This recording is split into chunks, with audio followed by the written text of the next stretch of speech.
Mother Teresa school की online classes में आपका स्वागत है। कक्षा 7 विषय विज्ञान प्राणियों में पोषण। प्राणियों में पोषण किस प्रकार होता है ये मैंने बताया था पूरा आपको। इससे पहले पादपों में पोषण की क्रिया बताई थी। पादप अपना भोजन स्वयं बनाते हैं। वह प्रकाश संश्लेषण की सहायता से अपना भोजन स्वयं बना सकते हैं और अन्य कोई अपना भोजन स्वयं नहीं बना सकता। अन्य कोई प्राणी अपना भोजन स्वयं नहीं बना सकता। वे पेड़ पौधे या जंतुओं पर निर्भर रहते हैं।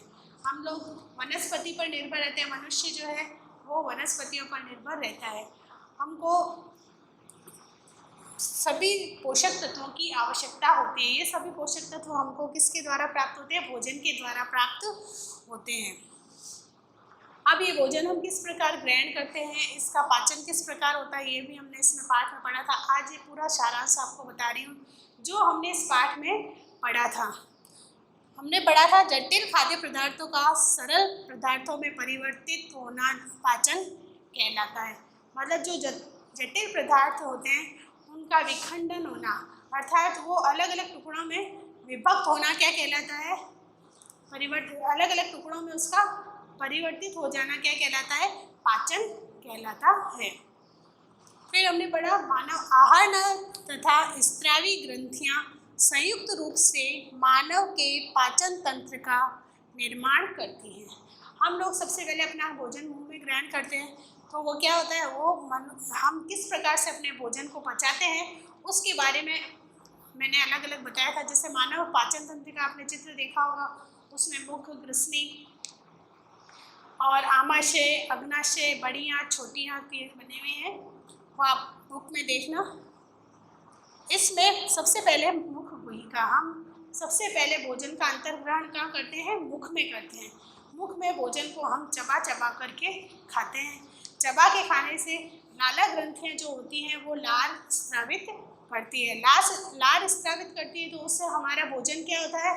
चिपचिपा लसा भोजन हो जाता है, जिसको हमें निगलने में मतलब गिटने में आसानी रहती है। हम भोजन करते हैं तो वो ग्रसिका में जाता है, उसको ग्रसिका में जाने से आसानी होती है। कई बार उसके पास श्वास नली होती है, हम कुछ खाते हैं ऐसे सीधा गिट लेते हैं बिना चबाए उसको, तो हमको खांसी हो जाती है, यहाँ वह उल्टी के रूप में निकल जाता है।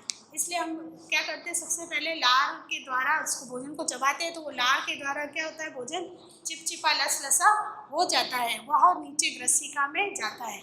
ग्रसिका फिर फैलती और सिकुड़ती है जिससे वह भोजन नीचे की ओर जाता है। ग्रसिका के बाद में भोजन आमाशय में जाता है।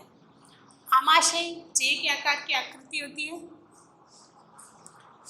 जे के आकार की आकृति होती है, इसके अंदर भोजन जाता है। इसमें हाइड्रोक्लोरिक अम्ल और अन्य अम्लों के द्वारा हमारा भोजन पचाया जाता है। उसके बाद में भोजन हमारा क्षुद्रांत्र में जाता है। कहाँ जाता है? उसके बाद में आमाशय के बाद में भोजन हमारा जाता है क्षुद्रांत्र में। क्षुद्रांत्र में जाने के बाद में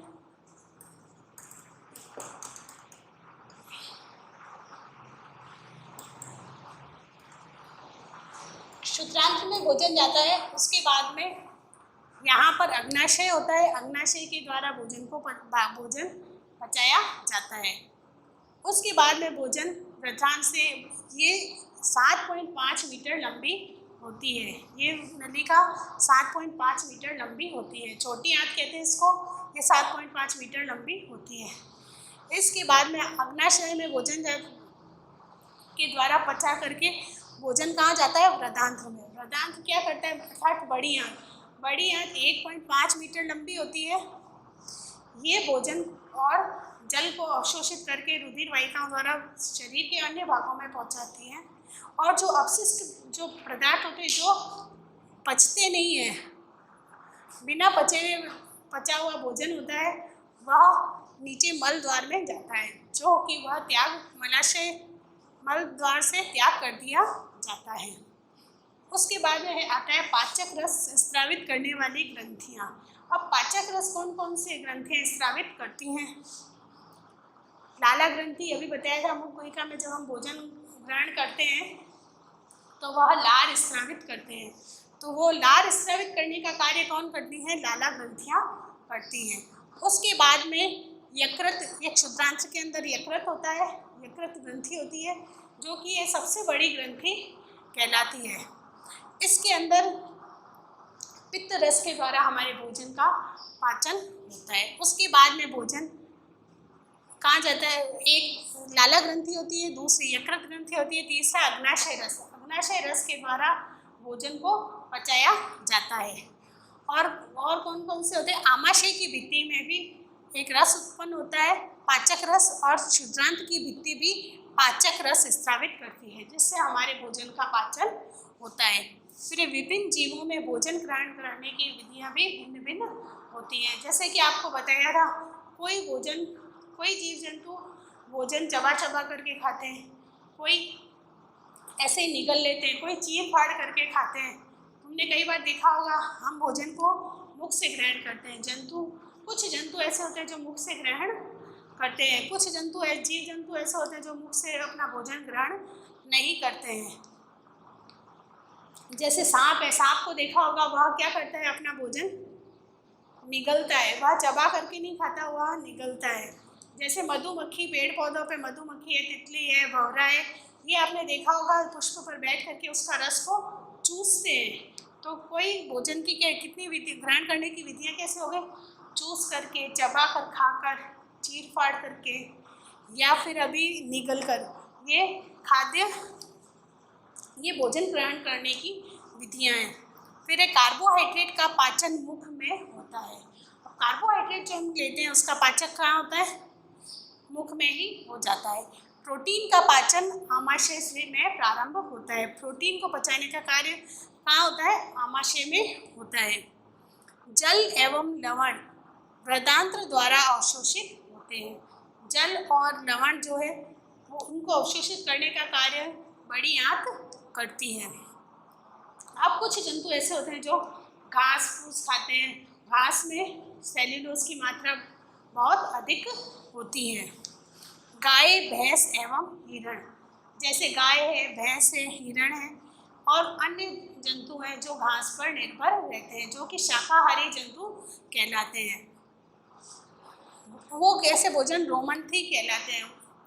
ये घास खाने वाले जंतु क्या कहलाते हैं, रोमंथी कहलाते हैं। अर्थात तुमने देखा होगा, हम जब गाय, भैंस और ये जल्दी जल्दी भोजन को ग्रहण कर लेती, घास को जल्दी से निगल जाती है, खा लेती है, वह उनके उसमें कहाँ जाता है, प्रथम आमाशय में जाता है। वह भोजन कहाँ जाता है, रुमेन, अर्थात प्रथम आमाशय में चला जाता है। उसके बाद में वह क्या करती है, गाय वापस जब भी फ्री टाइम में ऐसे ही बैठी होती है, तुमने देखा होगा, वह अपने मुंह में भोजन को लेकर के आती है, जिससे हम क्या कहते हैं, और फिर धीरे धीरे चबाती है, जिसे जुगाली करना कहते हैं। अब कुछ सूक्ष्म जीव ऐसे होते हैं जिनके मुख नहीं होता, वह मुख से अपना भोजन ग्रहण नहीं करते हैं। जैसे अमीबा में भोजन का अंतर्ग्रहण, अमीबा का कल बताया था मैंने आपको। अमीबा भोजन को कैसे ग्रहण करता है, पादाप के द्वारा। जब भी उसके पास में भोजन आता है, वह उंगली नुमा उसमें संरचनाएं का निर्माण करता है, वो छोटी और बड़ी अपने आप कर लेता है, जिससे हम क्या कहते हैं, पादाप कहते हैं। पादाप की सहायता से वह भोजन को जकड़ लेता है और खाद्य दानियों में उस भोजन का पाचन होता है। ये आपको पूरा लिखना है, ये पूरे पाठ का सार बता दिया। ये प्रश्न उत्तर आपको करने हैं किताब में से देख करके। धन्यवाद।